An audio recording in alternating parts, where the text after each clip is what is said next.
পন্ডিচেরিতে flower festival চলছিল, তাই হঠাৎ করে বাস ধরে চলে গেলাম। পৌঁছে গেলাম বাস স্ট্যান্ডে। বাস স্ট্যান্ড থেকে একটু হেঁটেই বোটানিক্যাল গার্ডেন। হাঁটতে হাঁটতে গেলাম, রাস্তার ধারে কিছু ফল বিক্রি হচ্ছিল, ফলের দামও জিজ্ঞেস করলাম, যদিও কেনার কোনো ইচ্ছা ছিল না। তারপরে পৌঁছে গেলাম বোটানিক্যাল গার্ডেনে। সামনেটা দেখেই বুঝতে পারছো যে কতটা ভিড় ছিল। তারপর আস্তে আস্তে ভিড় ঠেলতে ঠেলতে আমরা ঢুকে পড়লাম বোটানিক্যাল গার্ডেনের ভেতরে। তারপরে আস্তে আস্তে দেখলাম যে মনে হয় অর্ধেক পন্ডিচেরি, না অর্ধেক বলা ভুল, প্রায় সব পন্ডিচেরির লোকজন মনে হয় ওখানেই আছে। ভিড়ের মধ্যে হাঁটতে হাঁটতে হাঁটতে হাঁটতে দেখছিলাম কোনো ইন্টারেস্টিং কিছু পাওয়া যায় কিনা। প্রথমে ছোটদের পার্ক ছিল, বাচ্চারা খেলাধুলো করছিল। তারপর আরও একটা জিনিস দেখলাম, আমার বেশ এক্সাইটিং লাগলো। সেটা হলো একটা রেলওয়ে ট্র্যাক, তার সাথে একটা পুরোনো দিনের ট্রেন দাঁড়িয়ে আছে। হ্যাঁ, যেটা অবশ্যই চলে না, যার মধ্যে বসে ফটোশ্যুট করা যেতে পারে। আমরাও সেরকম হঠাৎ করে বড় থেকে কখন বাচ্চা হয়ে গেলাম বুঝতে পারলাম না, ট্রেনের মধ্যে উঠে কিছু ফটো তুলে নিলাম। তারপর আবার চলতে চলতে ভেতরের দিকে চলে গেলাম। অনেক কিছু, মানে এত কিছু দেখার ছিল, আমরাই অবাক হয়ে যাচ্ছিলাম কি দেখবো আর কি দেখবো না।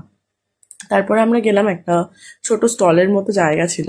এরকম অনেক স্টলই ছিল, তো এখানে কিছু কিছু হ্যান্ডমেড জিনিসপত্র, তারপর মেয়েদের অ্যাট্রাকশন বুঝতেই পারছো, ইয়াররিং, সব কিছুই ছিল। আমিও কিছু একটু শপিং করে নিলাম। তারপর এটা যেহেতু একটা ফ্লাওয়ার ফেস্টিভ্যাল ছিল, তো ফুলের বীজ, গাছ, অনেক কিছুই বিক্রি হচ্ছিল।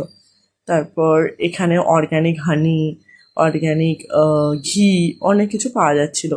সঙ্গে সঙ্গে এই দোকানটা বেশ ইন্টারেস্টিং ছিল। আমার ল্যাবমেট, বলতে ভুলে গেছি, আমি ল্যাবমেটদের সাথে গিয়েছিলাম, তো এখান থেকে কিছু শপিংও করে নিলাম। আমি এই দোকানটা থেকে কিছু জিনিস কিনলাম। এখানে হার্বাল টি, কিছু হার্বাল স্যুপ, এই সমস্ত পাওয়া যাচ্ছিলো, টেস্টিংও করাচ্ছিলো, যেটা খুবই ভালো জিনিস। তারপর হঠাৎ করে খুব জল তেষ্টা পেয়ে গেছিলো, কি খাওয়া যায় কি খাওয়া যায় ভাবছিলাম, তার মধ্যে এটা একটা জিনিস দেখতে পেলাম, খেলাম। আর এই জায়গাটাও বেশ ইন্টারেস্টিং ছিল। এখানে আমি জানি না কেন এদেরকে রেখেছে। তো যাই হোক, খরগোশ ছিল, বেশ কিউট। আমি এখান থেকে কিছু মাফিন নিয়েছিলাম আর ব্রাউনি নিয়েছিলাম। তারপরে এগিয়ে যেতে গিয়ে এখানে ভেজিটেবলের এক্সিবিশন চলছিল, যেগুলো খুবই সুন্দরভাবে ডেকোরেট করেছিল। তারপর হাঁটতে হাঁটতে সব কিছু দেখলাম, যেহেতু সাউথ ইন্ডিয়া, তো বুঝতেই পারছো নারকেল আর কলা তো থাকবেই। তো যাই হোক, ঘুরতে ঘুরতে ভিড় ঠেলতে ঠেলতে আবার এগিয়ে গেলাম। এটা বেশ একটু বড়ই জায়গাটা ছিল। আমি জানি না কেন আমি পুরোটার ভিডিও নিলাম, বাট বেশ ভালো ছিল, ইন্টারেস্টিং ছিল।